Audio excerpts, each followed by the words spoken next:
Boa noite, estamos ligados aí, público. Então, pelo que eu entendi, estamos no ar e eu quero dar, em primeiro lugar, então, boas-vindas a todo mundo. Em primeiro lugar, aos nossos novos alunos, nossos alunos antigos também, e aos nossos sócios, não sócios, porque, enfim, é um momento sempre muito especial a gente fazer a abertura aí do ano letivo. E, ao mesmo tempo, um momento sui generis, não só pelo formato online, mas acabei de receber a notícia de que nós estamos batendo o recorde de público, com quase 250 pessoas inscritas, e que é uma das vantagens, mas a desvantagem é que a gente está longe, que a gente não está podendo se encontrar, não estou vendo vocês, isso causa um leve distanciamento, mas a gente vai tentar fazer o possível. Pelo que eu vi, a Patrícia está gravando aqui também, então isso vai nos oportunizar também de poder revisar isso mais adiante ou repassar para os amigos. Mas o que eu queria, assim, fazer uma breve introdução, primeiro sobre o momento, que é um momento muito triste para todos nós, em que amanhã provavelmente nós vamos completar os 300 mil mortes aqui no Brasil, mas ao mesmo tempo eu vejo por outro lado que que isso só reforça a importância de seguirmos batalhando, estudando e trabalhando nesse campo da saúde mental que a gente tem visto diariamente que vai nos trazer cada vez mais desafios. Eu estava, por acaso, há pouco conversando com uma colega que mora em Londres, discutindo um caso, e ela disse que lá já estão vendo, não só na adolescência, adultos jovens, muitos transtornos mentais. E o CELG vem de várias formas tentando enfrentar de uma forma diligente, tentando se adaptar, se transformar, para poder colaborar, para poder informar. Inclusive, amanhã nós vamos lançar uma ação, acho que muitos não sabem ainda, em parceria com o Hospital de Clínicas, que vai se chamar HCPA com você, em que nós vamos poder atender, inclusive, prestar apoio aos funcionários do Hospital de Clínicas. Então, amanhã estou trazendo, mas isso vai ser divulgado depois oficialmente, e é um orgulho muito grande que o CELG vai poder participar diretamente, então, em prol da saúde mental. Mas a gente tem feito várias outras iniciativas online, podcasts, lives. A nossa jornada que ia ser no Serrano vai ser também totalmente online. A gente espera ampliar o público para o Brasil, talvez até para fora. Então, a gente está muito orgulhoso que a gente cresceu e consolidou ainda mais a nossa imagem, depois de 60 anos de uma associação que difunde informação e educação de excelência aí na nossa área de expertise. Mas, encerrando essa breve introdução, eu quero dizer que é uma satisfação muito grande também poder estar junto aqui com professores, colegas que eu sempre admirei muito. Na verdade, foram meus supervisores e são conhecidamente supervisores que marcaram a carreira de muita gente, que a gente lembra de aulas inesquecíveis, de comentários sobre casos inesquecíveis, e que eu sinto que tanto esses dois supervisores, que você já sabe quem são, mas como vários outros, cada um deles está dentro da gente, né?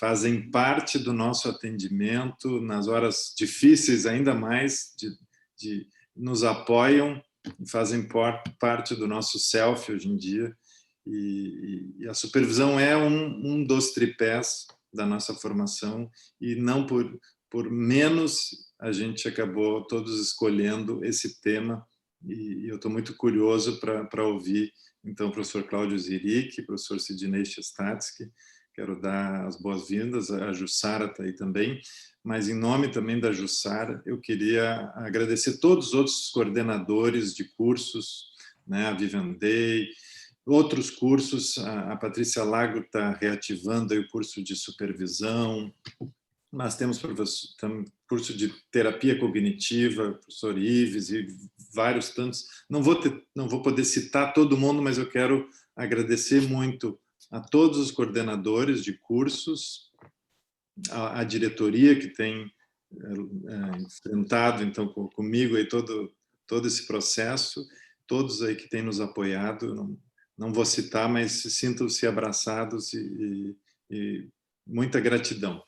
E, por fim, eu gostaria de deixar um grande abraço para o nosso amigo Mabilde, que eu espero que ele esteja nos vendo, nos ouvindo, vai estar aqui conosco, e que também foi um supervisor sempre muito afetivo, inteligente, instigante, com comentários muito interessantes. Eu lembro ele de um congresso, então, Mabilde, se estiver aqui conosco, nos ouvindo, então, eu quero um grande abraço, sinto saudades e espero, né, que esteja aqui conosco. Então, obrigado e um grande abraço a todos e um bom evento. Obrigada, Félix. Obrigada, Félix. Queria te agradecer também à diretoria do CELG e ao Félix pela confiança em nós, no nosso curso, que nos permitiu fazer esta atividade inaugural, privilegiando um tema que também nos permite homenagear o Dr. Luiz Carlos Mabilde, que faleceu tragicamente em 13 de janeiro deste ano, aos 76 anos.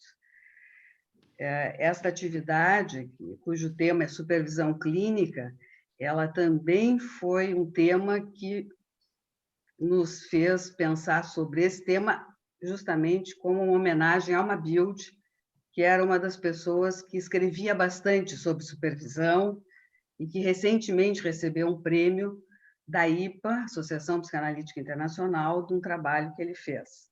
Esse prêmio ele não chegou a receber pessoalmente, infelizmente. Eu vou ler algumas coisas que nós coletamos da página do Mabilde, do LinkedIn, como é que ele se apresenta. Então, essa vai ser a nossa homenagem ao Mabilde, como se ele estivesse aqui dizendo quem ele é. Começa assim: a tríade medicina, psiquiatria, psicanálise caracteriza a minha identidade e trajetória profissional. Já na medicina, em Pelotas, interessei-me muito pela relação médico-paciente, pela integração física, psíquica e formas de decifrar os sintomas dentro da personalidade total do paciente. Foi natural, portanto, a escolha da especialização em psiquiatria na URGS, assim como também foi a procura pela análise pessoal e a decisão de fazer formação psicanalítica na Sociedade Psicanalítica de Porto Alegre. Trabalhei em vários hospitais psiquiátricos de Porto Alegre, além do consultório particular. Por outro lado, desenvolvi gosto pessoal, tanto pelo ensino quanto pelas atividades institucionais. Em decorrência, desde 1984, venho exercendo funções docentes, como professor, supervisor convidado nos cursos de especialização em psiquiatria, psicoterapia e supervisão do CELG e da URGS, bem como a de professor e psicanalista didata do Instituto de Psicanálise da SPPA. Também fui editor da revista de psiquiatria, presidente da Associação de Psiquiatria do Rio Grande do Sul, presidente da SPPA, representante latino-americano na House of Delegates da IPA, entre outras atividades. No presente, sigo dedicado ao trabalho clínico com os pacientes e ao ensino, procurando transmitir toda essa experiência através dos seminários com os alunos, da participação em congressos, da publicação de artigos, as aulas e capítulos de livros de psiquiatria e de psicanálise, além de professor e supervisor do curso de psicoterapia analítica do CELG. Esse era o Mabilde. companheiro nosso de muitas jornadas, meu professor, colega e supervisor querido. Esperamos honrá-lo continuando a sua caminhada. E agora eu passo a apresentar, então, os nossos convidados desta noite. São dois eminentes professores e com uma longa experiência de supervisão em psicoterapia e psicanálise. Na década de 80, 90, eu já tinha tido como supervisor, primeiro o Cid, depois o Cláudio. E aí eu pedi um currículo e eles foram extremamente sintéticos nessa apresentação que eu vou fazer, mas com bastante consistência. Então, eu começo apresentando o Dr. Cláudio Ezeric, psiquiatra pela Universidade Federal do Rio Grande do Sul, psicanalista didata da Sociedade Psicanalítica de Porto Alegre, ex-presidente da SPPA, da FEPAL e da IPA. Professor titular emérito do Departamento de Psiquiatria da Faculdade de Medicina da Universidade Federal do Rio Grande do Sul. Autor e coautor de vários artigos e livros. Coordenador do curso de supervisão do CELG. Meu professor, colega e amigo querido. Dr. Sidney Chestatsky, psiquiatra pela URGS, psicanalista da Sociedade Psicanalítica de Porto Alegre, professor titular de psiquiatria do Departamento de Psiquiatria da Faculdade de Medicina da URGS. Também autor e coautor de vários livros e artigos publicados em várias revistas. Coordenador do nosso curso de psicoterapia do CELG, foi meu professor, irmão e inspirador na vida. Bom, e com isso eu passo a palavra a eles, e eu só vou dar o formato que a gente vai fazer, cada um vai ter em torno de 20 minutos para a exposição, depois a gente tem uns 20 minutos para perguntas, que vocês podem todos encaminhar, por escrito, através do chat. Peço que se identifiquem e digam de onde estão falando. E nós vamos começar com o Dr. Sidney, e depois o Dr. Cláudio encerra essa parte da apresentação, depois a gente passa para um diálogo com os presentes. E quero dizer que entre os inscritos, hoje, nós temos, assim, Porto Alegre, Rio Grande do Sul e Brasil, porque tem inúmeros estados fora daqui do Rio Grande do Sul. Então, espero que a gente possa ter uma noite muito boa. Sidney, com a palavra. Bem, vou esperar que coloque a minha aula na tela. Eu vou começar agradecendo o convite para participar dessa aula inaugural, e é um grande prazer estar junto com o Cláudio, companheiro de, não vou dizer quantos anos, mas muitos anos. E eu vou fazer um breve resumo sobre a supervisão clínica, né? E também com homenagem ao Dr. Mabilde.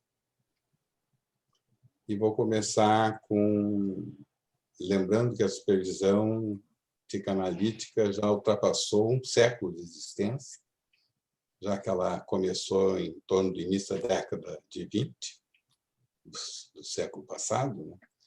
Evoluiu em várias direções, mas sempre se manteve como uma prática educativa indispensável para a formação analítica e psicoterapêutica e considerada como uma das principais facilitadoras do desenvolvimento da identidade profissional, da capacidade, das habilidades psicodinâmicas dos alunos em treinamento, e o supervisor servindo como um mentor ou um guia na condução dessas psicoterapias. E, segundo Thomas Ogden, a supervisão se constitui no meio indispensável através do qual o conhecimento psicanalítico tem sido ensinado, transmitido e perpetuado de uma geração de psicanalistas para outra. A definição ela pode ser definida como um método ou uma intervenção educacional onde um membro mais experiente e bem informado da profissão psicanalítica desenvolve uma relação de ensino, de treinamento, com um colega mais jovem, menos experiente, menos informado, da mesma profissão, com o objetivo de aperfeiçoar o funcionamento da sua capacidade profissional. Esse relacionamento se estabelece a partir de uma aliança de trabalho, né, entre o supervisor e seu supervisionando, inclui elementos contratuais de avaliação e hierarquia, se estende ao longo do tempo e envolve um monitoramento e um controle de qualidade do desempenho do aluno e do candidato quando ela é feita dentro de uma instituição. E é sempre bom lembrar, né, que neste relacionamento supervisório, né, existem tanto os fatores reais, né, da figura consciente, da figura do supervisor e do aluno, como as inevitáveis fantasias inconscientes que se associam no funcionamento desta ou qualquer outra dupla. Um breve histórico sobre a supervisão. Ela emergiu informalmente em torno de 1902, quando Freud iniciou as chamadas reuniões das quartas-feiras à noite na sua casa, quando ele reunia colegas mais jovens para discutir assuntos da ciência da psicanálise que vinha sendo construída e para discutir atendimento clínico de casos. Freud, propriamente dito, não gostava da palavra supervisão e raramente usava, e preferia chamar essa atividade de discussão clínica, porque supervisão tem também uma conotação, né, de alguém que tenha uma supervisão, né? E ele não achava que houvesse essa diferença entre dois colegas. O nascimento formal da atividade supervisória talvez possa ter ocorrido com o próprio Freud em 1909, quando ele passou a orientar o pai de um pequeno paciente na compreensão psicodinâmica das fobias do filho. Então, o caso do pequeno Hans pode ser lido também como a primeira descrição detalhada de uma supervisão psicodinamicamente orientada. Mas se atribui a Max Eitingon, de 1922, ter formalmente criado e sistematizado a supervisão psicanalítica no Instituto de Psicanálise de Berlim, que atualmente é chamado de Instituto Karl Abraham. Ele já havia sido chamado de Instituto Goering, quando, durante o nazismo, a Sociedade Psicanalítica da Alemanha foi desmanchada e passou a ser administrada por um sobrinho do Hermann Goering. Enfim, em 1918, no Congresso de Budapeste, um outro psicanalista, mais tarde conhecido, e seguindo uma reflexão que o Freud fazia, sugeriu a necessidade de que todos os candidatos que quisessem ser analistas também se analisassem. Não era um critério da época. E esse critério também acabou sendo formalizado a partir de 1936. O interessante, portanto, que os primeiros pioneiros e praticantes da psicanálise não foram analisados, a maior parte deles. Em 1920 e 22, o Max Eitingon funda a Policlínica Psicanalítica de Berlim, e funda com recursos próprios, e atende uma outra sugestão de Freud numa situação muito semelhante à da nossa pandemia atual, no sentido que havia uma massa de pacientes necessitando de tratamento psicológico, empobrecidos e traumatizados pelo final da Primeira Guerra Mundial, e o Freud achava que era necessário montar uma clínica atendida voluntariamente por analistas e que fosse gratuita, que não se cobrasse dos pacientes.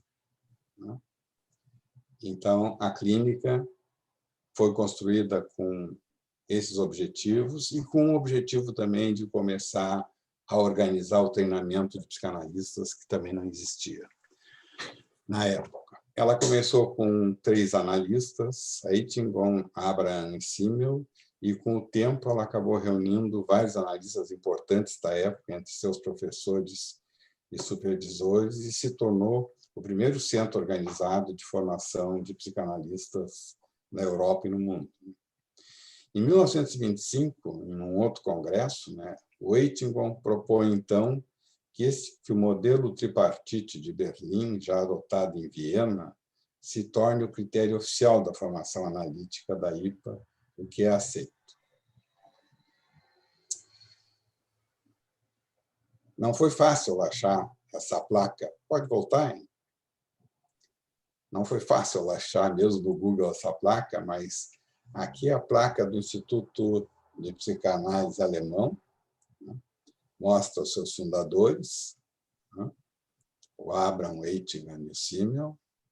Deixo assinalado que estava sendo financiado pelo Max Eitingon, e tem uma imagem do Freud visitando a clínica quando ela foi inaugurada em 1920.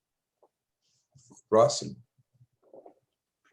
Aqui nós temos uma foto do Max Eitingon e, ao lado, apenas uma visão de um trabalho que se tornou clássico, que ele relatou sobre o funcionamento da Policlínica Psicanalítica de Berlim, no Congresso em 1922, e onde ele descreve pela primeira vez o chamado modelo tripartite, e pela primeira vez também se discute com mais profundidade o conceito de supervisão analítica. Próximo. Eu extraí desse artigo algumas partes, então isso aqui são palavras do Eitingon, onde ele diz que uma parte importante, especial do nosso currículo é o treinamento dos analistas. Não foi fácil descobrir o modo adequado dessa atividade.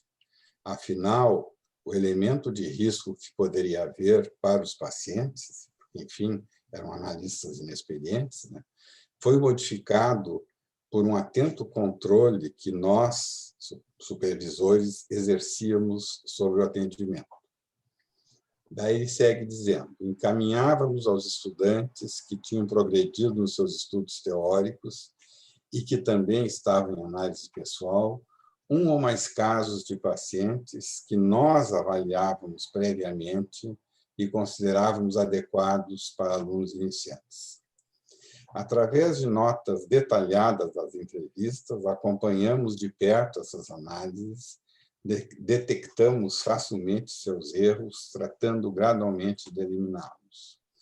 A maior parte dos erros, segundo Eitingon, se devia a equívocos acumulados pela inexperiência do analista e por concepções erradas que eles haviam acumulado sobre os objetivos e sobre o método psicanalítico, assim como a adoção de atitudes rígidas em relação a teorias e aos resultados da psicanálise. E, finalmente, ele assinalou que os pacientes eram protegidos através do controle que os supervisores exercitavam sobre os tratamentos e, se necessário, esses supervisores estavam prontos para assumir os casos, retirando-os do aluno e passando eles mesmos a atendê-los. Tirando algumas características específicas, que, obviamente, não são mais atuais, boa parte desses conceitos ainda são visíveis no processo de supervisão psicoterapêutica e psicanalítica atual. A formação psicanalítica na IPA, então, adota atualmente esse modelo tripartite de Eitingon, que é constituído pela análise pessoal do candidato, pelos seminários teóricos e por supervisão de casos de análise. A IPA atualmente aceita 3 versões do modelo Eitingon, a oficial, que é dela mesma, a francesa e a uruguaia, mas todas as 3 todas elas incluem os 3 eixos acima, né, divergindo apenas nas características sobre análise pessoal e sua visão clínica. Porque tanto a IPA como o modelo uruguaio exigem que a análise dos candidatos seja realizada por um grupo especial de analistas, né, chamados de datas, enquanto que o modelo francês dispensa essa exigência, né, assim como questiona a própria existência de uma análise didática que seja diferente da análise pessoal. Aqui, pulando a história 70 anos, né, de 1920 para 1991, nós temos uma homenagem ao Mabilde,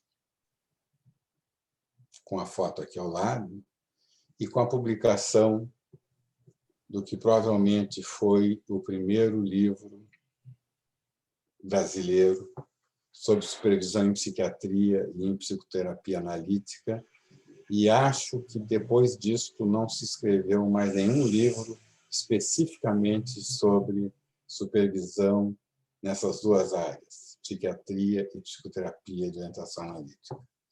E tanto eu como o Cláudio tivemos o privilégio de escrever capítulos para esse livro. O próximo? Agora, pulando quase 100 anos, né, de 2020 para 2021, nós temos a correspondência dirigida em 21 de janeiro de 2021, do Dr. Luiz Carlos Mabilde, pela Associação Psicanalítica Internacional, informando que ele havia sido selecionado como o vencedor do ano de 2021 do Prêmio para Treinamento Psicanalítico Atual.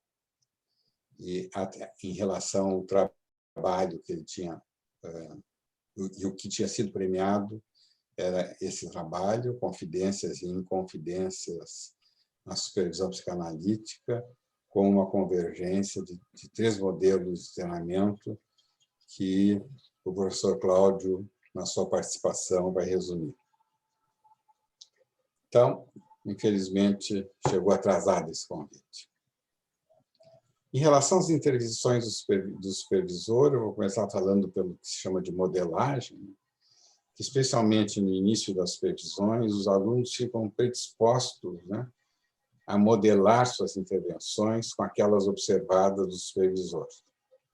Esse é um chamado ensino demonstrativo e que pode promover uma identificação provisória com o supervisor, que oferece compreensões ditadas por sua maior experiência. Tal modelagem se sugere que não seja impositiva, mas tentativa, no sentido assim, de poder dizer para o aluno, olha, eu podia me imaginar dizendo isso ou aquilo para o paciente nessas circunstâncias, né?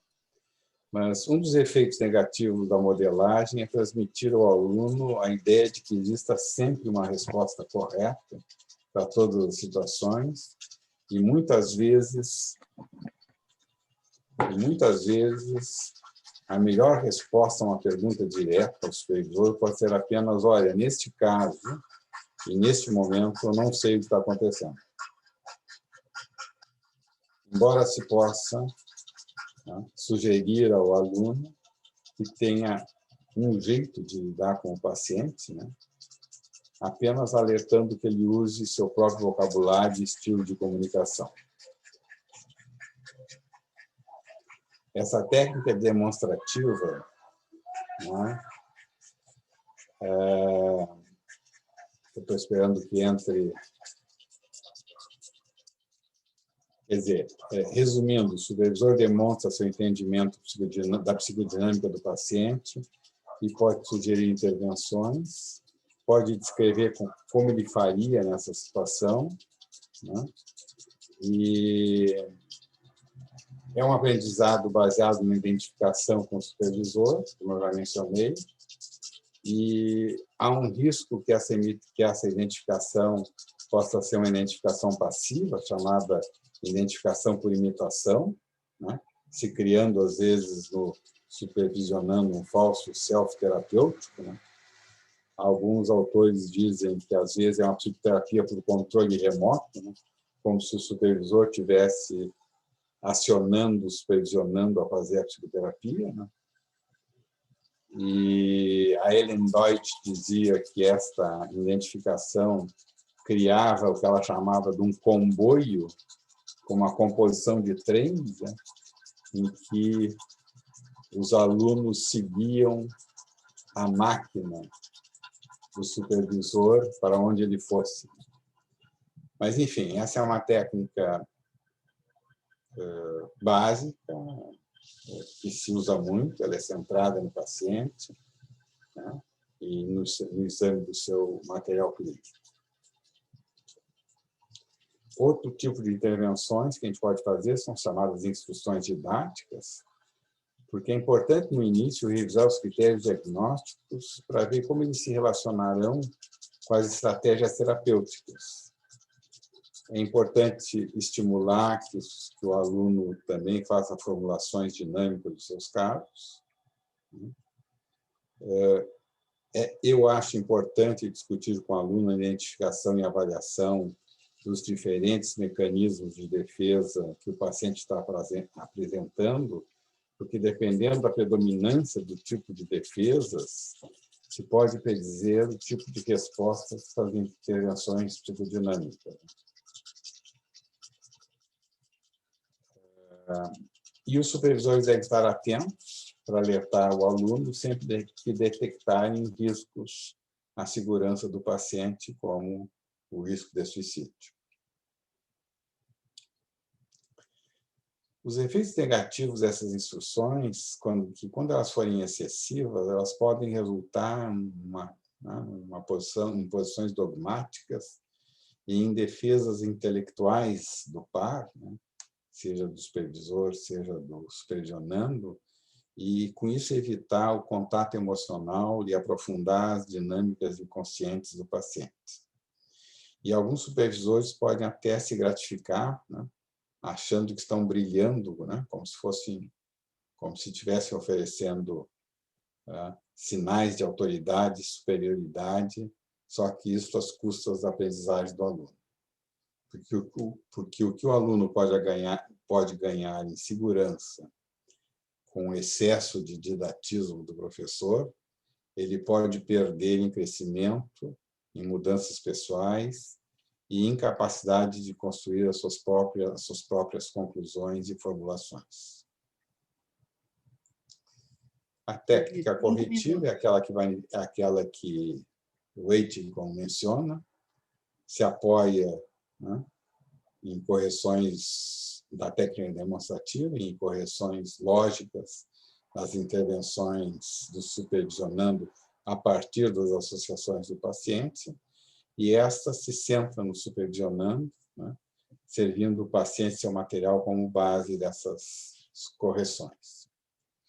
A clarificação e confrontação são intervenções em relação a atitudes e comportamentos visíveis, observáveis no supervisionando, mas não reconhecidos por ele. E quando nós clarificamos ou confrontamos essas situações, há uma mudança na ênfase da relação de supervisão. A clarificação é algo positivo, porque envolve um resumo da coerência dos relatos que o paciente está fazendo sobre o seu paciente, quando nós juntamos e mostramos para o aluno como está havendo um padrão que ele está compreendendo e está descrevendo no seu paciente, ou um questionamento que nós fazemos sobre os sentimentos dele e que nem sempre são relatados na interação com o paciente. A confrontação assinala inconsistências nos comentários e atitudes do aluno em relação a um paciente em particular, e podem ajudar o aluno a compreender, né, ou controlar a compreender ou controlar afetos mais intensos na relação. E, nesse momento, como eu falei, uma mudança do foco no paciente para maior atenção no supervisionando e na sua relação com o supervisor. Próximo. 5 minutos. Tá. A mudança do foco do paciente para o aluno aumenta inevitavelmente a tensão na relação supervisória e cria um potencial para eventual injúrias narcisistas no supervisionando, idealmente examinadas no seu tratamento pessoal, que é sempre uma sugestão que nós fazemos, né, a todos os alunos que começam a sua formação psicoterapêutica, que estejam em tratamento.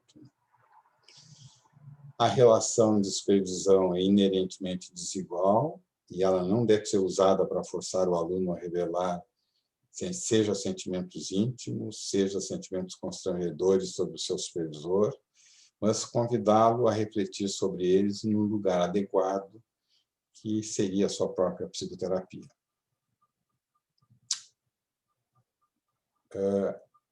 O supervisor pode fazer interpretações também, e inclui interpretações de sentimentos, fatores psicológicos, motivações e defesas do supervisionando em relação ao paciente.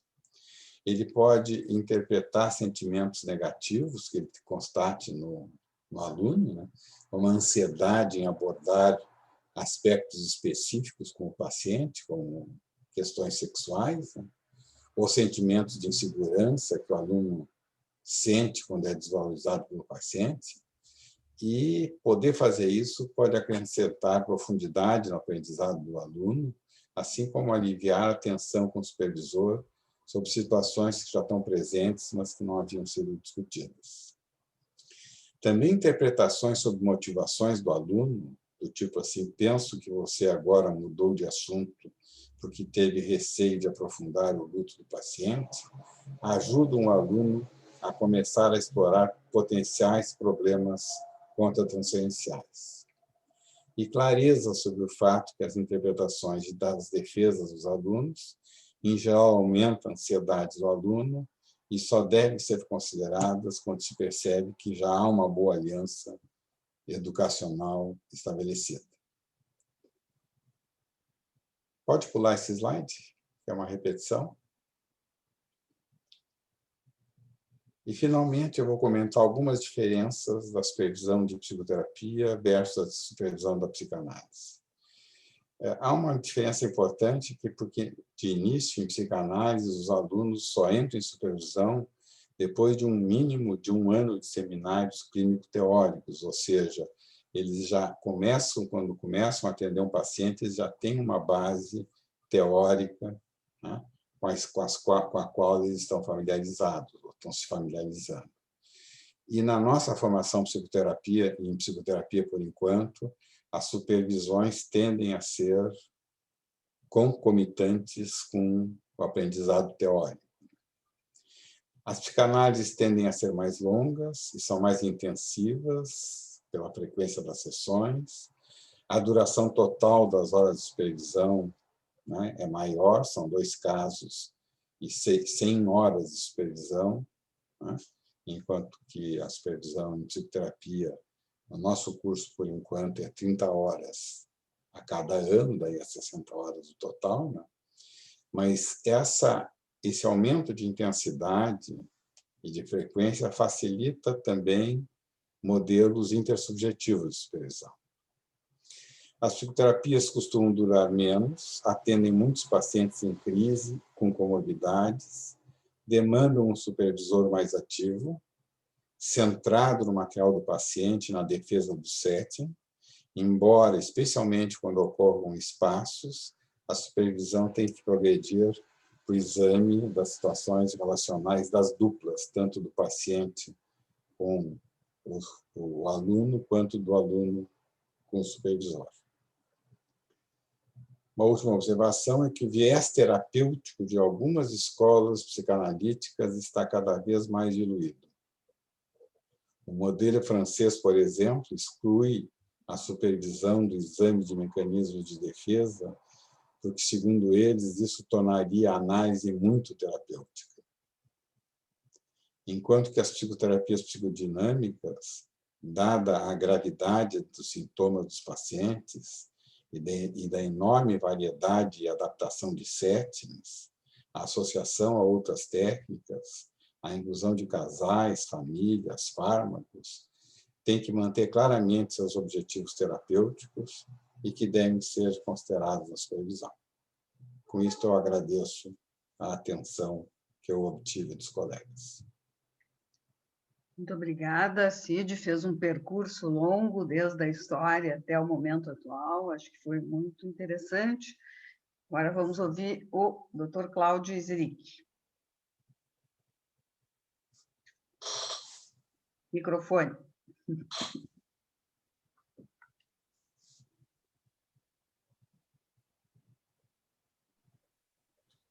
Boa noite a todos. Muito obrigado ao CELG pelo convite.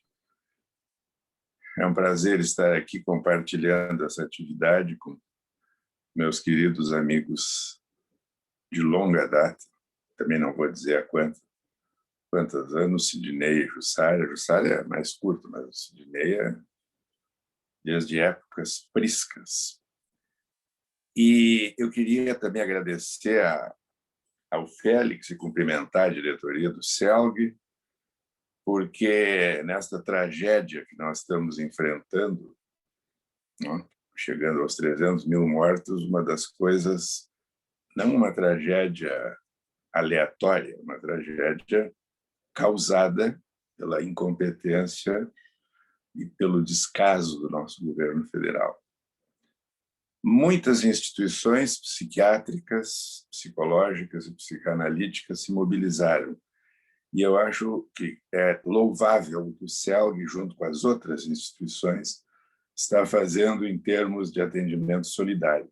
É a forma que nós estamos podendo participar dessa resistência e dessa tentativa de resgate do humano e da saúde, de evitar as mortes nesse período. O Sidney fez uma belíssima exposição abrangente, uma história da supervisão, e eu vou retomar alguns desses aspectos. Mas eu gostaria de começar algumas palavras sobre o nosso querido amigo Mabilde, porque é surpreendente, né, que nós estejamos falando aqui da ausência do Mabilde, que há poucos meses ou semanas estava presente, participando das reuniões, das atividades, das conversas, dos WhatsApps e assim por diante. Ele foi uma pessoa extremamente ativa, foi uma pessoa extremamente comprometida, como a Jussara leu, e em todas as atividades que hoje estão iniciando o seu ano letivo, ele teve alguma participação. Por exemplo, desde o início do CEPOA, desde que nós começamos o CEPOA, desde que nós começamos o curso de supervisão e todas as atividades do departamento, das residências, tinha a presença do Mabilde. Muito eficiente, muito afetivo e muito efetivo. E também documentando as suas participações através de trabalhos como esse último que foi premiado. Naturalmente, cada um de nós tem inúmeras lembranças. Eu compartilhei N situações profissionais e pessoais, então realmente é com um misto de tristeza e de uma certa ainda incredulidade que nós estamos falando do Mabilde como uma pessoa que já não está entre nós. Mas eu acho que a presença dele vai se manter através das lembranças dos que conviveram com ele e dos trabalhos que poderão ser lidos e estudados. O Mabilde era uma pessoa que tinha muitos amigos e amigas.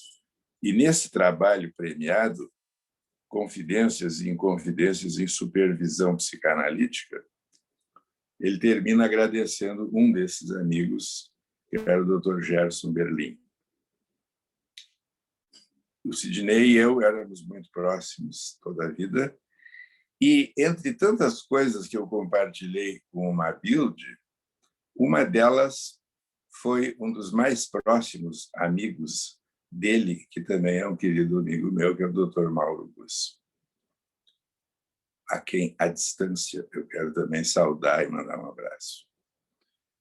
No trabalho aqui, e antes que eu comece aqui, eu queria também dar as boas-vindas aos alunos residentes, alunos do CEPOA, alunos do curso de supervisão, alunos de vários cursos do CELG que estão participando e colegas, psicólogos, psiquiatras, psicanalistas e outros profissionais do nosso estado e do Brasil. Esse trabalho, Confidências e Inconfidências em Supervisão Psicanalítica, foi primeiro apresentado no Congresso Psicanalítico de Belo Horizonte, em 2019. Depois ele foi, de alguma maneira, desenvolvido e encaminhado para esse congresso da IPA. Na verdade, esses congressos têm prêmios, os da IPA e outros, naturalmente. E esse foi escolhido como o melhor trabalho sobre formação analítica internacionalmente. É uma pena que ele não tenha tido o prazer que certamente ele teria de receber essa carta que o Sidney mostrou. Ele começa falando da questão das confidências e das inconfidências, porque esse era o título do congresso. Então, as confidências são aquelas que o supervisionando faz. As coisas que ele conta sobre o material e sobre os seus sentimentos. As coisas que acontecem na experiência dele com o paciente. As inconfidências são as intervenções do supervisor, incluindo suas próprias ideias e sentimentos despertados. Ele discute um pouco essa questão desses nomes, porque inconfidência pode ser uma coisa constrangedora, mas também, e o Sidney usou essa palavra, né, num certo slide, mas também é aí a presença e a participação do supervisor, porque o supervisor vai se mostrando progressivamente na supervisão.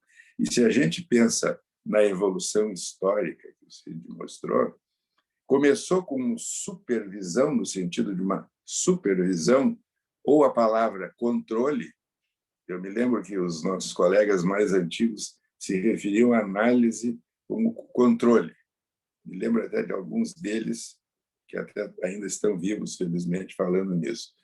Progressivamente foi ficando mais presente esse elemento em que a subjetividade faz parte. Eu vou falar disso depois. Em seguida, o Mabilde fala das diferenças e semelhanças entre análise e supervisão. É muito interessante, porque não dá para se dizer que sejam processos rigorosamente antípodas, porque são processos que têm alguns aspectos semelhantes. E dependendo, inclusive, de algumas situações históricas, por exemplo, na análise feita na sociedade húngara, nos primórdios da psicanálise, a formação incluía o analista, que ao mesmo tempo era supervisor. E aqui nós temos uma situação muito interessante. Nós estamos atendendo um colega que é médico, psicólogo, psicoterapeuta, está em uma dessas formações, e ele está numa sessão e traz uma situação com um paciente. O terapeuta ou o analista, se ele for seguir rigorosamente by the book, ele vai tentar ver quais são os significados emocionais, o que aquilo está significando, e vai tentar dar alguma interpretação da presença da pessoa e das fantasias do seu paciente. Mas a realidade não é bem isso que acontece. Muitas vezes nós, inevitavelmente, entramos no mérito da questão, fazemos alguma pergunta e acabamos, de alguma forma, ajudando o nosso paciente, que é o terapeuta, a tentar entender algo daquilo que está se passando e, logo que possível, vamos tentar ver o que aquilo significa para ele. Então, existem momentos em que as coisas overlap, se sobrepõem. E o Sidney falou, no fim, muito bem essas diferenças, semelhanças, e nós, muitas vezes, temos a situação de que alguma situação poderá ter que ser interpretada na supervisão. O Mabilde enfatiza uma coisa: um clima de confiança é necessário. Essa é uma frase assim tá? Bem, quase em negrito. E eu penso que aqui ele diz algo essencial.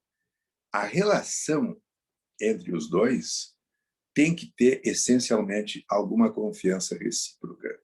Porque, senão, um não vai contar tudo o que está pensando e sentindo, seja sobre o paciente, seja sobre si mesmo, seja sobre o supervisor, e o outro não vai ter a liberdade de expressar suas impressões e, às vezes, os seus sentimentos.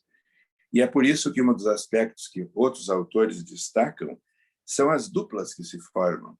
Assim como nós sabemos que certos casais que têm algumas características, digamos um excessivamente paranoide, outro excessivamente histérico, ou os dois rigidamente obsessivos, ou os dois rigidamente fóbicos, ou os dois rigidamente paranoides, vai ser difícil esse convívio. E eu acho que entre o supervisor e o supervisionado, como também entre o terapeuta e o paciente, uma certa complementariedade é necessária. Se ambos são extraordinariamente narcisistas, vamos ter uma briga de serrote, porque o supervisionado não vai tolerar que o supervisor lhe mostre o que ele não está vendo, e o supervisor não vai tolerar que o supervisionado, como aliás o Sidney descreveu isso, fique impactado com a sua sabedoria, a sua sapiência. Então, esses conflitos são inevitáveis e, muitas vezes, quem administra cursos, como todos nós, de alguma maneira, estamos envolvidos, às vezes é chamado para resolver esses conflitos, uma espécie de duelos de competências. Quem é quem? Quem manda aqui?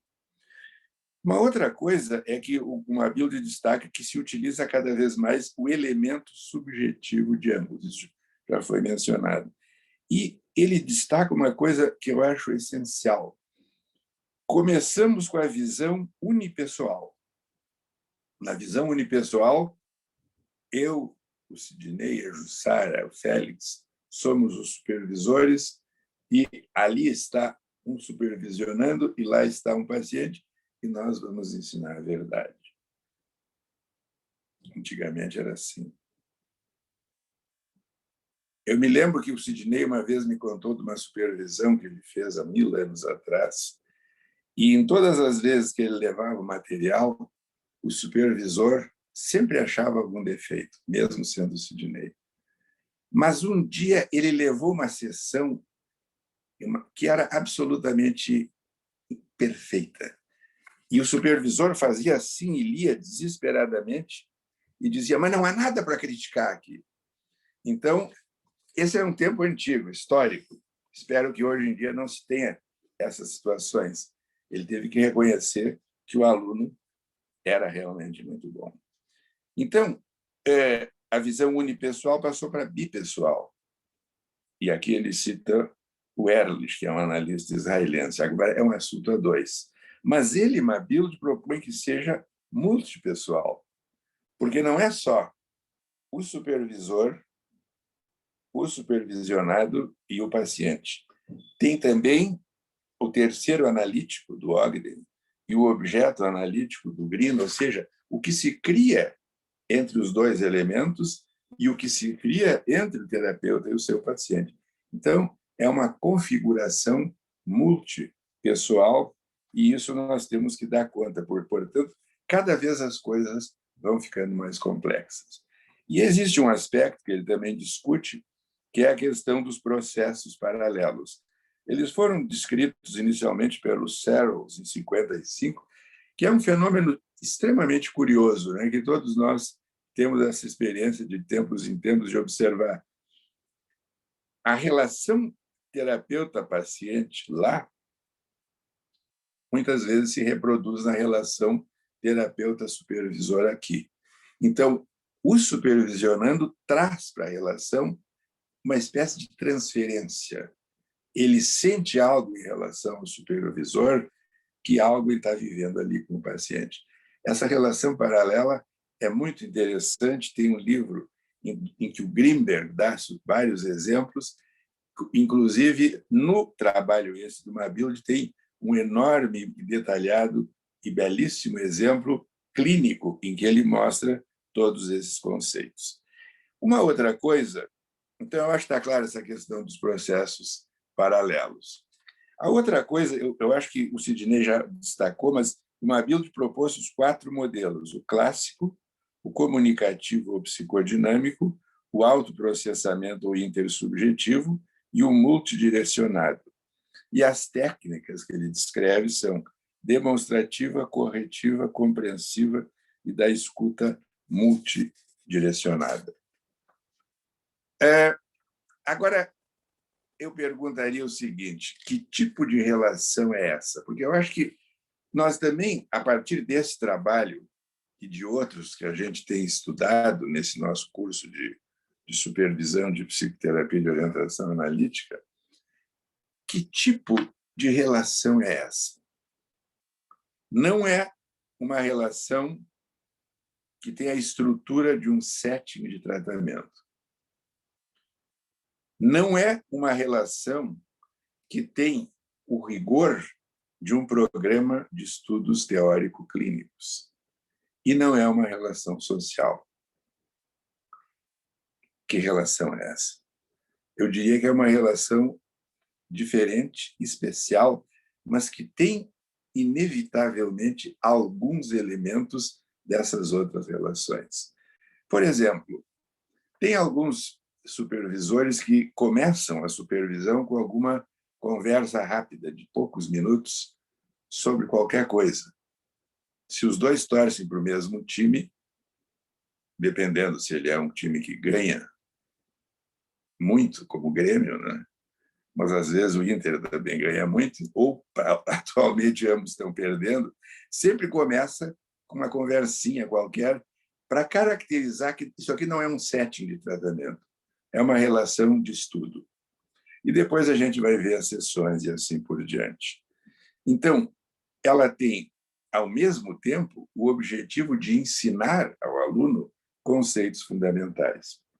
E, às vezes, nós temos que nos deparar com a realidade das residências e dos cursos de especialização ou de formação de psicoterapeutas. Por exemplo, os nossos residentes aprendem diversas técnicas psicoterápicas.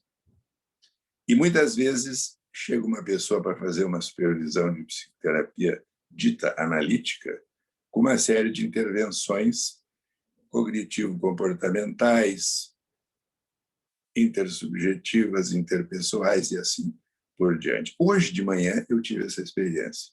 Uma pessoa estava me lendo uma sessão, uma residente do nosso programa, e de repente ela resolve fazer um role-playing e propõe para a paciente, cada uma vai desempenhar um papel e elas dramatizam uma situação profundamente traumática. Eu fiquei horrorizado e suspendi a supervisão, desliguei o aparelho e digo, nunca mais a senhora volte aqui. Naturalmente, se eu fosse um supervisor das antigas ou um controlador, eu teria feito isso. Mas eu achei muito interessante, a única coisa que eu fiz foi da onde que ela tinha tirado. E ela me explicou que tinha, ao mesmo tempo, supervisão de terapia cognitivo-comportamental e que, às vezes, essa técnica de role-playing era útil. E eu devo dizer que, neste caso e nesse momento, eu achei extremamente apropriada. E foi útil, porque ela fez isso no meio e depois continuou a sessão e nós podemos discutir. E o cúmulo das heresias. Eu sugeri que, numa próxima oportunidade, se ela achar adequado, se ela tiver a impressão que pode ser útil, sinta-se livre para adotar as intervenções que ela achar. Porque, de fato, quem está atendendo o paciente com risco de suicídio e com atuações gravíssimas de hospitalizações e saídas, medicação, é ela e não sou eu. Então, eu acho que aqui nós temos 4 questões. Jussara, quanto tempo eu tenho? Quanto? Não. 3 minutos. transferência, contra-transferência, campo analítico e campo supervisório. Essência, não é possível. Só 3 minutos? Não, pode ser 5. Isso é o Guidat, a irmã de Sidney. Há uma certa irmandade aqui.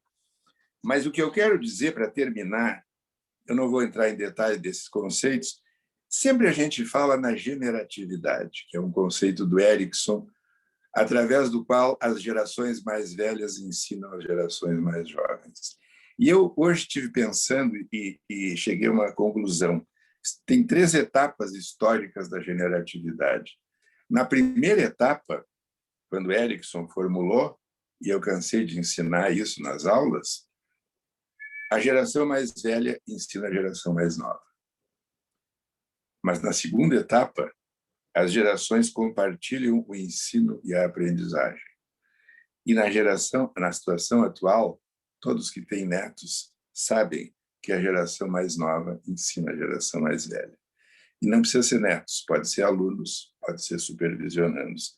Então, o que eu acho que acontece é que nós estamos hoje trabalhando com esses conceitos que o Mabilde descreveu, que é uma relação de pesquisa ou de investigação.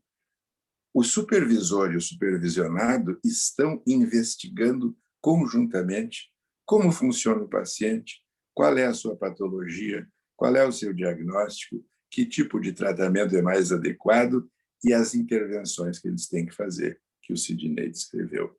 Eu penso que a supervisão é um elemento essencial, ela evoluiu extraordinariamente desde os seus primórdios, assim como a psicanálise evoluiu extraordinariamente, e essa noção do campo supervisório, essa noção da inter-relação contínua e da possibilidade, às vezes, de elementos inconscientes serem compartilhados, inclusive sonhos de uns e de outros, faz parte da riqueza desse método de ensino-aprendizagem e de convívio.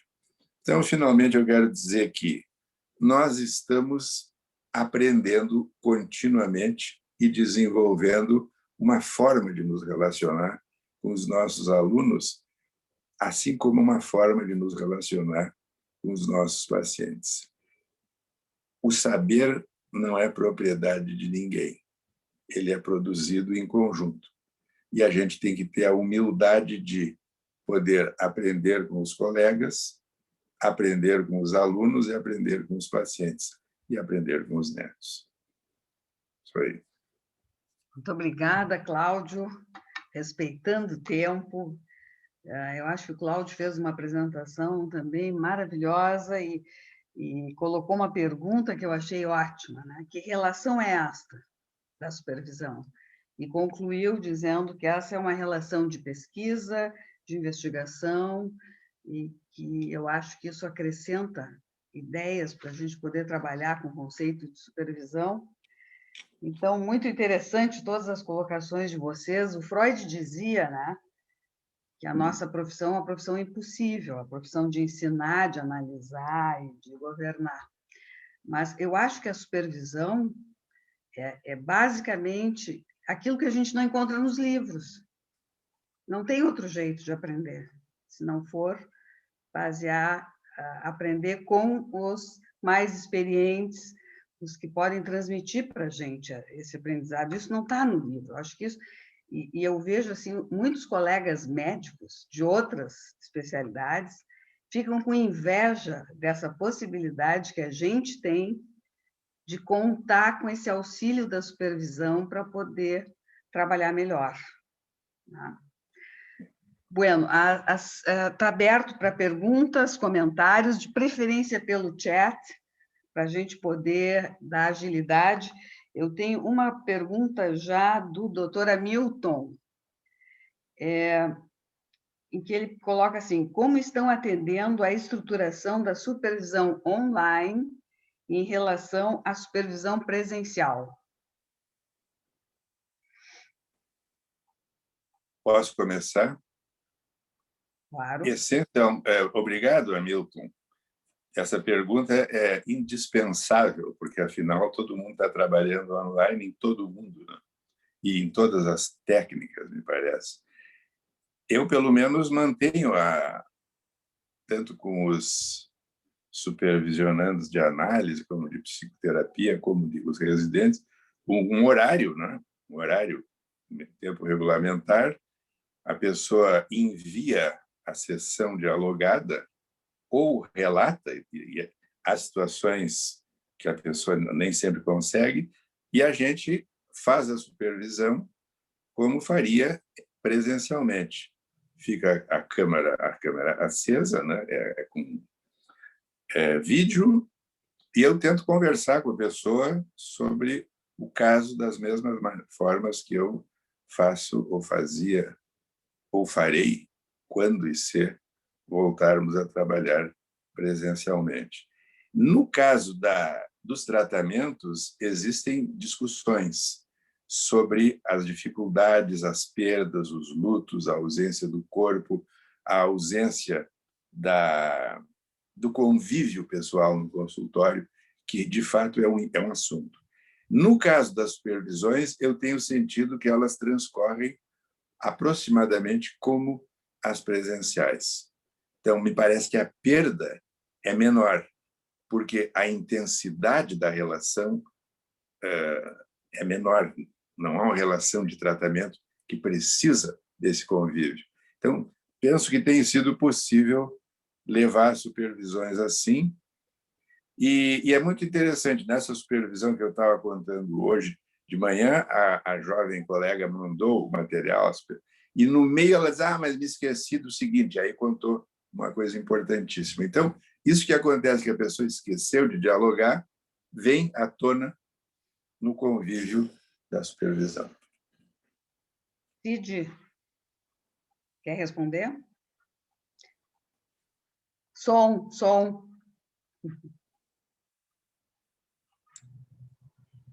Alô? Sim, pode falar. Eu não teria muita coisa a acrescentar, eu concordo integralmente com o Cláudio e acho que a supervisão online veio para ficar e ampliou enormemente o nosso campo de ação, né?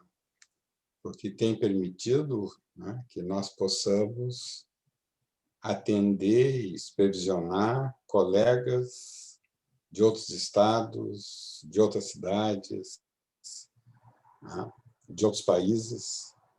E esta vantagem espero que nós nunca venhamos a perder. Então, não vejo nenhuma diferença, acho que as supervisões são igualmente produtivas e elas, felizmente, têm até possibilitado que nós consigamos trabalhar como estamos trabalhando. E mesmo depois, quando voltarmos ao atendimento presencial, todos os colegas que não morarem no local geográfico, né, dos seus terapeutas, acho que vão continuar fazendo supervisão, se quiserem, online. Isso aí. Eu vou passar mais uma pergunta, nós temos várias perguntas, depois o doutor Ruggiero tinha pedido para fazer um comentário, mas eu vou fazer uma pergunta da Andréia Chaves. Ela pergunta sobre o processo paralelo. Este ocorre necessariamente em função de um ponto cego do terapeuta? Como eu falei, eu vou começar. Não necessariamente. Ele é um processo que se observa em quase todas as supervisões. E, às vezes, pode ter um ponto cego, mas, às vezes, pode ter um desejo de comunicação. É a mesma questão do assunto da resistência. A tão propalada resistência, que foi durante muitos anos um issue, um grande assunto, muitas vezes é uma forma de comunicação. Então, acho que a gente tem que ver exatamente o que o paciente está querendo nos dizer quando ele resiste. E esse processo paralelo é percebido ou, às vezes, custa ser percebido. E, em geral, ele é mais percebido pelo supervisor do que pelo supervisionando. Seja porque o supervisionando faz um ato falho, diz alguma coisa estranha, por exemplo, chama um com o nome do outro, se atrasa, esquece de trazer as sessões, enfim, alguma coisa acende aquela antena, né? Que o Paul Ricoeur dizia que houve 3 grandes mestres da suspeita, que eram o Freud, o Nietzsche e o Marx. Todos nós, terapeutas de todas as psicoterapias, temos que ter uma certa suspeita, ou seja, não acreditar em tudo como é comunicado. Nós temos que ficar de olho. E, de repente, vem o que está escondido. Cid, quer falar? Eu queria apenas complementar o que disse o Cláudio. Eu acho que é um fenômeno natural, não psicopatológico. Eu acho que num campo emocionalmente carregado, como é o campo supervisório, e que está examinando um outro campo emocionalmente carregado, que é o campo terapêutico, né? Nós lidamos basicamente com métodos de comunicações inconscientes, que são as identificações projetivas. E esse processo paralelo não é mais do que uma forma especial em que essas identificações projetivas se expressam. Quer dizer, o que pertence à relação com o paciente é projetado para a relação com o supervisor, e eu acho que, às vezes, é muito ilustrativo isso, a gente poder estar atento, né? Não é um processo tão frequente assim, pelo menos que eu note, mas é um processo que, quando ocorre, não vejo nenhum sinal necessariamente de psicopatologia. Tem uma pergunta aqui muito interessante. É da Larissa Rios. Qual a opinião dos professores sobre o aluno se tornar paciente do supervisor em outro momento? Como fica a relação? Cria-se uma nova forma?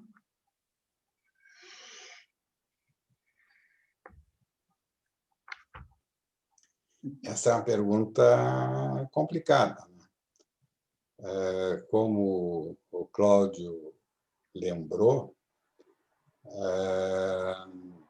houve uma discussão no início do século sobre as características da supervisão, e que prevaleceu a chamada Escola de Viena, que foi essa que nós discutimos do Eichmann, em que ficou claro que que supervisor e analista deveriam ser necessariamente pessoas diferentes.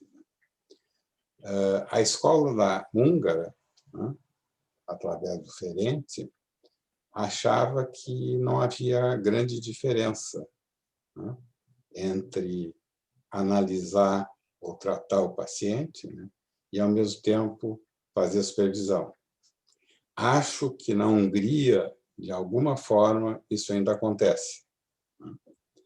E, como há variações, né, inclusive do modelo francês, em que a supervisão, na verdade, se mistura com o tratamento, eu, pessoalmente, não vejo, né, que nós tenhamos nenhum critério objetivo para dizer o que é certo ou errado nessa situação. Eu também penso isso, e eu estava pensando, eu acho que é impossível que não haja na experiência clínica de todos nós algum ex-aluno que não tenha procurado um de nós para fazer algum tratamento. Talvez o que a gente deva levar em consideração aqui, e a Larissa perguntou se forma uma nova relação. Sim, se forma uma nova relação. Porque a relação entre um professor e um aluno é uma relação razoavelmente superficial em termos de conhecimento profundo um do outro.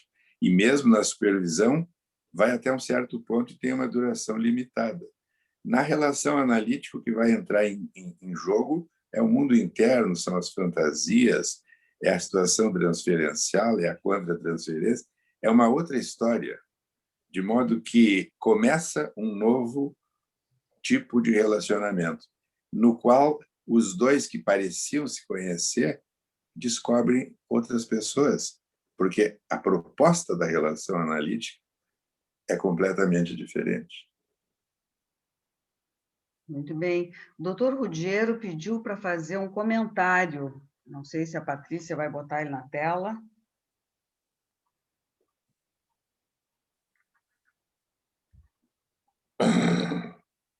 Está sem... Ah, está aí. Boa noite, pessoal. Boa noite. Um prazer estar com vocês. Um prazer ter escutado vocês. E eu, enfim, pedi para fazer um comentário, né, porque eu acho que, como todos nós, estou profundamente emocionado, né, de estarmos aqui fazendo essa homenagem a uma Mabilde, que nos deixou prematuramente a todos nós. E eu acho que a melhor forma de homenageá-lo mesmo é discutir o assunto da supervisão, que é um assunto, né, que ele tanto estudou e que eu, pelo menos, aprendi muito com ele, né? Enfim, como muitos de nós. Na medida que eu fui secretário, quando ele era diretor do Instituto, durante 2 gestões, e tive a oportunidade de ver a dedicação dele para o Instituto e a dedicação dele para o ensino da psicanálise. Queria agradecer então, também ao CELG, né, por ter criado esse espaço, a Jussara, ao CEPUA, né, ao curso de supervisão, e ao Sidney e ao Cláudio, né, pelas apresentações. E queria pensar um ponto em comum das 2 apresentações que eu acho que é importante a gente poder colocar em relevo aqui nessa nossa discussão de hoje, que tanto o Cláudio quanto o Sidney colocaram em relevo a importância, dizer, da posição em que o supervisor se coloca, né? E aí até me lembrei de uma vez num congresso, de que uma criança pequena, na sua concretude, ela ensinou muita coisa a nós todos, aí, como disse o Cláudio, que a gente aprende com os netos, que uma supervisionanda pegou e apresentou o supervisor para o seu filho pequeno, devia ter uns 4 anos, disse: esse aqui é o meu supervisor. E aí a criança olhou e disse assim: pá, ele tem uma supervisão, quer dizer, tipo um super-homem, tem uma supervisão. Então, eu acho que esse é um aspecto essencial, e isso eu queria ouvir um pouco vocês mais, assim, quer dizer, que na medida em que a gente acredita, né, de que o terapeuta, o analista, ele tem que poder tolerar o mistério, vamos dizer assim, né, para poder conhecer mais sobre o seu paciente, se não é fundamental, justamente, até como modelo de identificação, que o supervisor também consiga tolerar um mistério, ou seja, de sinalizar ao supervisionando que ele está aprendendo, de que ele tem que conhecer mais o paciente para saber mais, enfim, sobre tudo que está se passando com o paciente e com a dupla, e de que essa tolerância ao mistério é fundamental também no supervisor, para que isso possa ser desenvolvido como uma capacidade do futuro analista ou do futuro terapeuta. Mas, no mais, era para agradecer a vocês. Obrigada, Ruggiero. Cid, Cláudio. Eu me lembrei, ouvindo o Ruggiero, acho que nós estamos fazendo aqui, nessa reunião, uma elaboração coletiva do luto pelo Mabilde. Porque hoje eu me lembrei de várias histórias que não é apropriado contar. Mas uma, por exemplo, que nós fomos uma noite em Nova York, num restaurante, numa temperatura gélida, e uma garrafa após a outra do Brunello de Montalcino, que era... O câmbio estava 1 por 1, e depois saímos abraçados pelo gelo, cantando o hino do Grêmio, uma série de músicas gauchescas, quase fomos presos, mas era essa capacidade lúdica. Mas o que eu ia dizer, Ruggiero, é que eu também tive uma experiência de conviver intensamente com o Mabilde numa comissão do Instituto, e que era realmente um prazer observar as opiniões, a sensatez, a acuidade com que ele podia se manifestar com assuntos. E quanto a essa tua pergunta, eu acho que sim, de fato, a questão de tolerar o mistério a gente leva muitos anos para aprender. Eu, quando comecei a ser supervisor, era muito mais fácil, porque eu sabia, basicamente, o que eu tinha que ensinar. Então, a pessoa tinha que fazer assim, interpretar assado, perguntar assado, fazer isso, fazer aquilo. Eu tinha um cardápio pronto. Até que um dia eu estava numa supervisão e eu me dei conta que o colega que estava fazendo supervisão fazia o contrário. Então, o que havia? Ele era incapaz de aprender, ele não conseguia se dar conta da verdade que eu representava, ou será que ele pensava diferente e tinha uma abordagem diferente? Esse colega me ensinou a respeitar e a tolerar as diferenças, e eu acho que nós podemos ir aprendendo juntos e tolerando os mistérios. Eu acho que tem uma coisa que o Sidney mostrou ali, que há momentos em que o supervisor tem que dizer: nesse momento, sobre isso eu não sei. E perguntar: o que tu acha? O que tu faria? O que tu imagina? Vamos tentar descobrir alguma coisa juntos, vamos ver se sabe na próxima supervisão.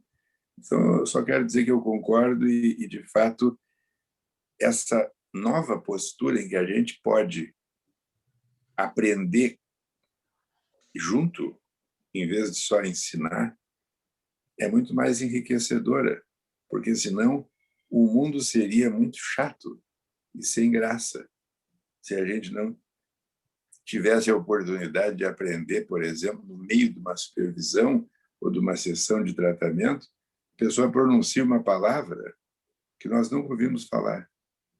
E a gente pergunta: o que é isso? Tanto um quanto o outro nos olham com uma cara de uma certa comiseração, assim, mas como?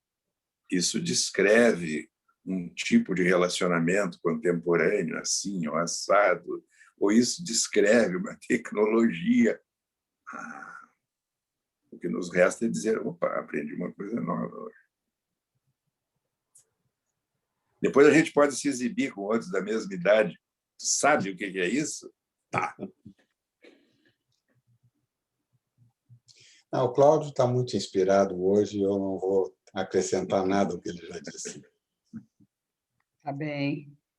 Eu só me lembrei, o Cláudio falando da nossa elaboração do luto, de uma build, no século passado, que é o século, para mim, pré-pandemia, a gente se reunia, os professores do CEPOA, lá dentro do CELG, né? E uma build vinha todas as reuniões, não faltava reunião de professor, né? Mesmo sentava do lado assim da gente, nós todo mundo junto e, sabe, igual a todo mundo, era um jeito de uma build, né? De participar, enfim, vamos sentir muita falta dele.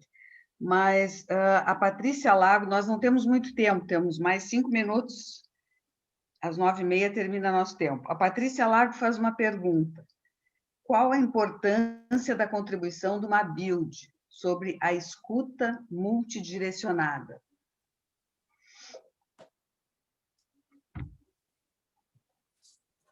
Não sei se isso está no trabalho de uma build. Está no trabalho. Te lembra, Sidney, o que é que eu respondo no início? Não, me lembro, mas pode responder. Não, começa tu, já falei demais. Não, o que uma build propõe é a introdução de além da relação, né, da escuta da relação do material clínico do paciente, relatado pelo supervisionando, das fantasias do supervisionando e da relação do supervisionando com o supervisor, das emoções e dos sentimentos da relação do supervisor com o que ele está ouvindo do aluno e o que ele está ouvindo sobre o paciente, e a introdução, né,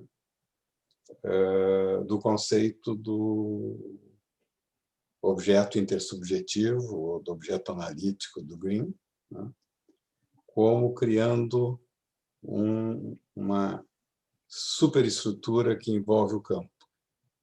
Nós podíamos acrescentar também que, neste campo, além do que está ocorrendo dentro dele, tem todo o contexto cultural e institucional em que o processo está ocorrendo.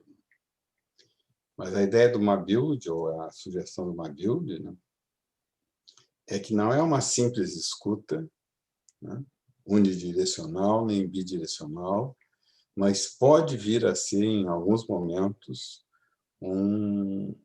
haver uma necessidade de nós prestarmos atenção nessas diferentes manifestações da dupla. Não sei o que o Cláudio gostaria de acrescentar. Amém. Tem uma pergunta aqui da Juliana Neves. Só deixa eu acrescentar uma coisa para o Cláudio, quando ele falou sobre o role-playing. O Gabbard, né, no seu livro sobre teoria, psicoterapias psicodinâmicas, o Gabbard inclui o role-playing como uma das intervenções que o supervisor e o supervisionando podem se engajar, né, para resolver certas situações, do tipo assim, um aluno fóbico, né, que está com dificuldade de falar alguma situação com, sei lá, com o seu professor ou com o seu patrão, de poder dizer assim, vamos ver, eu sou o professor, né? Vamos ver como é que tu fazes para dizer o que tu quer dizer. E inclui esta interação do role-play no natural, assim, sem, né? Então, Então, estamos bem. Gabbard Dixit. Então, Tá bom. É bom. estamos sempre aprendendo coisas novas. É. A Juliana Neves vai ser a última pergunta. Ela faz uma pergunta que eu acho que vocês não falaram. Se as diferenças entre a supervisão individual e a supervisão em grupo. Eu acho que os dois têm experiência em supervisão em grupo e individual, não? Temos. Eu vou dizer assim, eu acho que o exame das situações contratransferenciais do terapeuta em grupo é mais complexo, porque nós daí demandamos ou tratamos de examinar, né, algumas situações que podem ser delicadas, né, que demandam, dentro desse contexto de segurança e confiança que o Cláudio mencionou, que já é difícil para o aluno se expor numa situação individual, protegida, ele se expor para o grupo. Então, eu acho que essa é uma questão, para mim, a única questão assim, mais complexa que diferencia a supervisão individual da supervisão em grupo. Eu tive muitas vezes a experiência de fazer a supervisão em grupo, tanto como aluno, como supervisor. E o problema, realmente, além deste, é que se cria uma dinâmica de grupo no qual entram elementos competitivos. Por exemplo, os alunos ficam inevitavelmente competindo para ver qual vai ser o filho favorito. O supervisor, inevitavelmente, não pode deixar de se engraçar mais com um ou com o outro.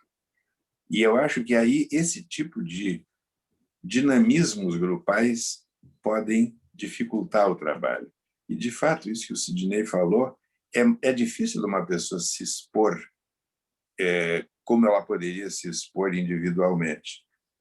Então, a pessoa que é supervisor tem que ter um trabalho muito mais cuidadoso e dedicado. Então, eu acho que é preferível fazer a supervisão individual em todas as formas de psicoterapia, em todas as formas de atendimento, para a pessoa voltar àquele espírito, não é, do ensino entre o artesão e o mestre, que o sujeito ia lá e aprendia um ofício, porque ele pode ficar numa relação mais íntima e mais próxima. E o próprio supervisor pode se animar, por exemplo, isso nós não falamos, a contar situações da sua experiência. Eu já vivi uma situação assim, fiz isso, fiz aquilo. Não para mostrar o que ele fez de bom, mas para mostrar também os problemas que ele enfrentou, porque o supervisionando não se sinta o último dos mortais e que ele está passando por coisas que todos nós já passamos e continuamos passando. Então, eu acho que a supervisão individual permite essa permeabilidade maior, tanto para um como para outro. Posso fazer uma pergunta para o Cláudio? Pode.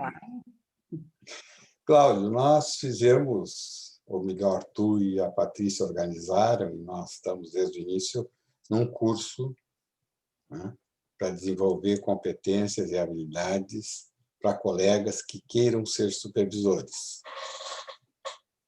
Eu queria te perguntar se tu sabes, além da Sociedade Sueca de Psicanálise, se existe alguma outra sociedade ou instituto que faça cursos para que os analistas se tornem analistas supervisores, ou se os supervisores são escolhidos assim basicamente porque são os analistas mais antigos e experientes. Te lembra que o Imre Sejed, aquele cara da Suécia, que chegou a vir aqui, trazido por nós há muitos anos atrás, ele foi o primeiro a criar um curso na sociedade sueca e também ele trabalhava no departamento de psiquiatria do Karolinska, eu acho. E ele, inclusive, continua. Curiosamente, ontem no ResearchGate eu vi uma mensagem dele. Ele deve estar bastante avançado. Bom, a resposta é essa. Eu nunca ouvi falar de nenhum curso como estes em lugar nenhum. Ótimo. Então, eu acho que essa é mais uma das coisas inovadoras do CELG e do nosso grupo, né, de professores e de colegas, porque não conheço, nunca ouvi falar. Ok. Bueno, tudo tem que acabar em algum momento e eu acho que agora nós estamos chegando nessa hora de terminar. Tivemos 1h35 de atividade, são 9h35 agora. Queria agradecer muitíssimo ao Cláudio, ao Cid, a preparação que eles tiveram, a preocupação que eles tiveram em nos apresentar essa noite, as ideias deles, a experiência deles. Nós recebemos no chat inúmeros cumprimentos a vocês. Foi uma noite especial, foi uma noite muito proveitosa. Então, queria agradecer a atenção de todos, a presença de todos, dos nossos alunos, colegas. Eu acho que foi uma noite muito, muito importante. Eu não me lembro da gente ter tido nenhuma atividade, pelo menos no nosso curso do CELG, sobre supervisão. Então, acho que também foi inédita, né, nesse aspecto, e isso que o Cláudio também salientou, a existência de um curso para formar supervisores. Eu fui aluna desse curso, foi muito útil, e eu acho que, se todos puderem passar essa experiência, é muito boa. Boa noite a todos, muito obrigada pela paciência, pela atenção. A gente se encontra daqui a pouco mais. Um beijo para todos. Tchau, Tchau. tchau. Beijo. Tchau. Tchau. Ah.